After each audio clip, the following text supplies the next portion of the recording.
And joining us right now, he's our friend, and he's a great writer, Eli Lake, Bloomberg View columnist. And I want to take right up with Ukraine here, Eli, because, last week we thought that, peace was at hand, and we had a ceasefire, and there was a truce, and the EU, Angela Merkel, she negotiated this whole thing with Putin, and everything was great. And now, from reports, it looks like it's falling apart before it even started. Well, this is the new normal. I think that the Russians, first of all, have no interest in actually abiding by any of these peace deals, and so they'll play this game where there'll be some accord. Each one will be worse for Ukraine and its territorial integrity, and then the separatists and kind of the irregulars that the Russians support will continue to test and violate the agreement, and then they'll get a new one because I think that at this point, they've taken the measure of the West, and they're saying we can absorb the sanctions that have been imposed at this point. We don't think they're going to actually put real troops on the ground or UN peacekeepers, as the Ukrainians have called for. So I think they're going to keep pushing. Well, one of the things that I've noticed is that the Russians, they've been adventurous in other ways as well. I mean, we keep seeing these stories about the Bear bombers and coming very close to the United States. I think there's another story out there that said that they had sort of brought their Bear bombers too close to Great Britain and had to be escorted out of the area by RAF fighters. What's going on with them? What's that all about?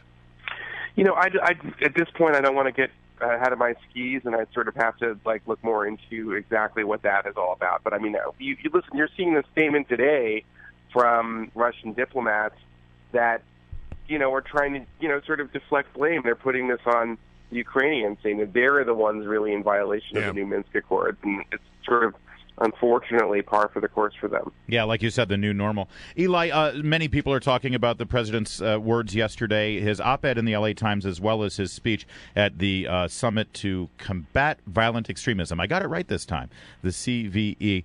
Most notably, in his op-ed, he mentioned the legitimate grievances, I believe was the word he used, that many of the terrorists who join up with ISIS and Al-Qaeda have.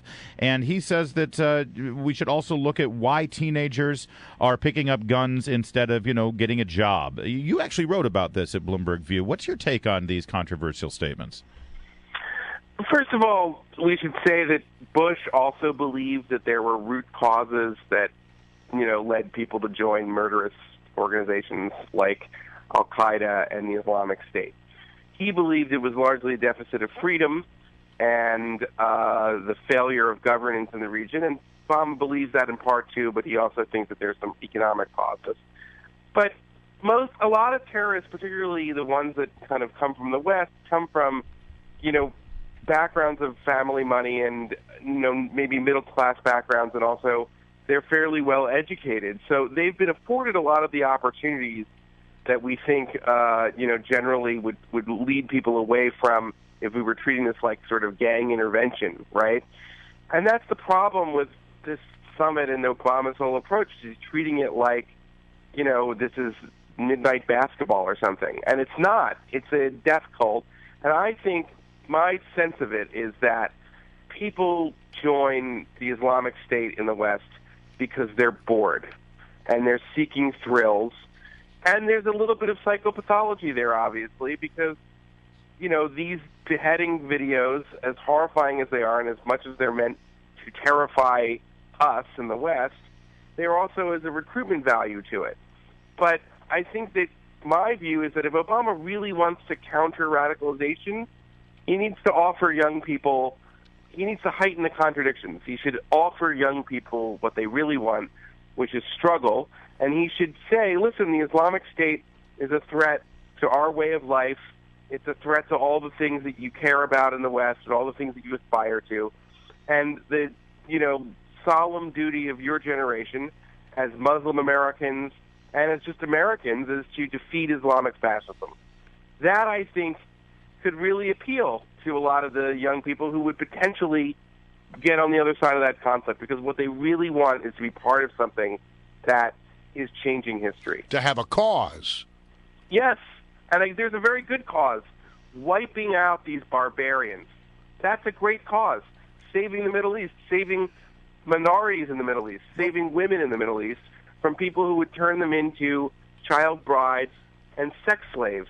That is a very noble calling, and one that I think appeals to a lot of young people. And unfortunately, before they get sucked into the ideology of Islamic fascism, which, by the way, also kind of repeats a lot of the tropes about that is very anti-American, some of which, by the way, of course, there's very legitimate criticism of America and its role in the world over the years, and that's all fine and dandy. But when you look at the propaganda of Al-Qaeda and these groups, they often repeat a litany of things, and the point is to sort of say that America and Israel are beyond any kind of definition of evil, and that's what justifies their ultraviolence against them as a kind of resistance.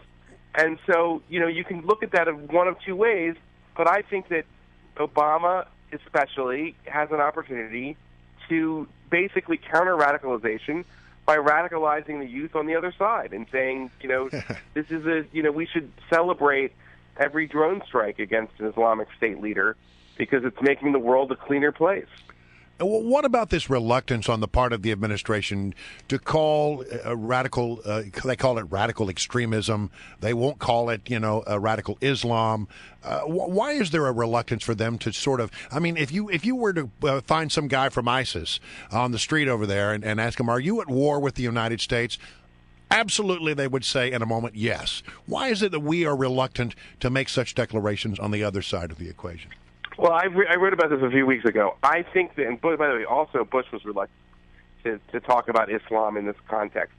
And I think that what the problem is that there are a lot of Muslims, huge plurality of Muslims in the Middle East that have very conservative views. They believe that the state should enforce blasphemy laws, and they think that it's okay to have 4 wives, and all things like this that are alien to us. But they don't necessarily support terrorism or violence to advance those goals. So, if you don't want to alienate, these what I would call radical Muslims, who are probably, at least their tacit support is necessary in a broad campaign against, the true ultra radicals, then it's helpful for the president of the United States not to emphasize the Islamic element of the ideology. But it's gotten to the point where he sounds ridiculous when he says the Islamic State really isn't. That's all right. That's Muslim. Exactly right. They don't represent all Muslims, but it is certainly a strain of the ideology, which is dangerous. Eli, we know you, of course, as a brilliant columnist and reporter on all things national security and international affairs. But you're also my go-to guy on hip hop and rap. You're my. You're my. I'm trying to come up with the right word for it. You're sort of the DJ Jazzy Jeff. Yeah, exactly. Geraldo Rivera, our good pal Geraldo, had this to say yesterday. Hip hop has done more damage to black and brown people than racism in the last 10 years. Now, I happen to know that your bedroom is plastered with Lil' Kim posters everywhere. Would you like to respond to that disparaging comment on hip hop? Yeah, it's ridiculous. Hip-hop is an art form. It's a music form. Some of it's good, some of it's crap. Some of it does valorize criminal activity. Some of it valorizes drug dealing, and some of it is just fun. And it contains multitudes. It's sort of like saying rock and roll has done more damage to our youth. It's just stupid. It's like it's a cultural thing. We have to be grown-ups about this. Sometimes we like things in our culture like Goodfellas, doing more damage to the Italian-American community. It's absurd. All right. He is naughty by nature. He is Eli Lake of Bloomberg View. Thanks, Eli. Good stuff. We're going to send you out with this one, Eli. Throwing this out to my buddy Eli Lake.